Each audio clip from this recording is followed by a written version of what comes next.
Carton. NFL football picks brought to you by Tommy Copper. Learn about wearable wellness today at TommyCopper.com. By Brothers Supply, your #1 source for Ice Air P-Tax, water source heat pumps, and fan coils.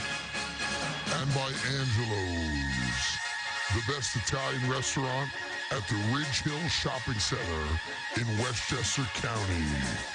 We present to you the Boomer&Carton NFL Picks. Thank you, Bob. Boomer&Carton's NFL Picks. Here we go. 3 games. Jets will be the last one we pick. We use the point spread because we're men, and that's what men do. I'll go first. Ready, Booms? Yes? Yeah, turn your mic on if you want to play.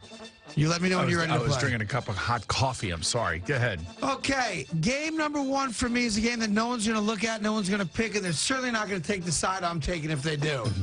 The game is in Tampa Bay. The Buccaneers are home playing against the Oakland Raiders. Tampa Bay started as a +1 dog. It's now a pick'em game. The world is going to be on Oakland for this game. The world. Because Oakland's played really good competitive football. They can score a bunch of points. Road Warriors. I hate this game for Oakland. This is one of those trap games that a team like them will go in thinking they're going to win easily. They won't. I will take Tampa.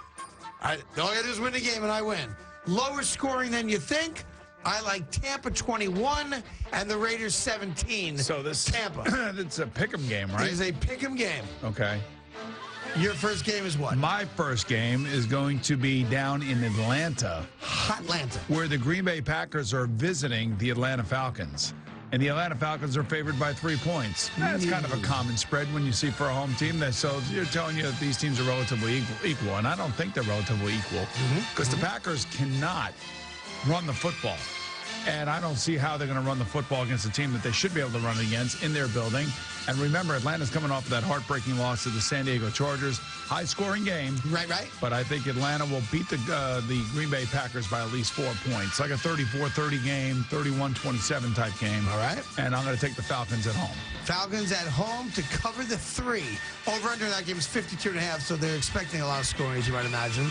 Game #2 for me. Again, it's not going to be a popular pick.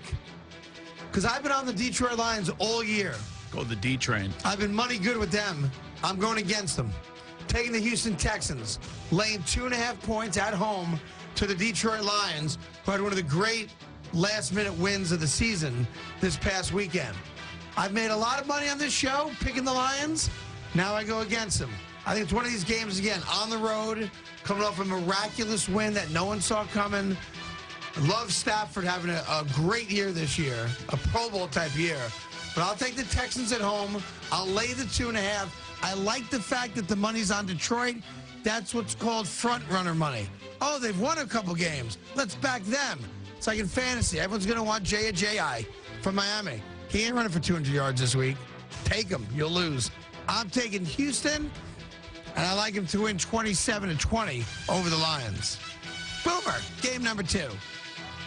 Microphone again. You have to turn it on. Just hang on for 1 second. But if it's off, you can't really communicate. I'm just looking at something right now. Off.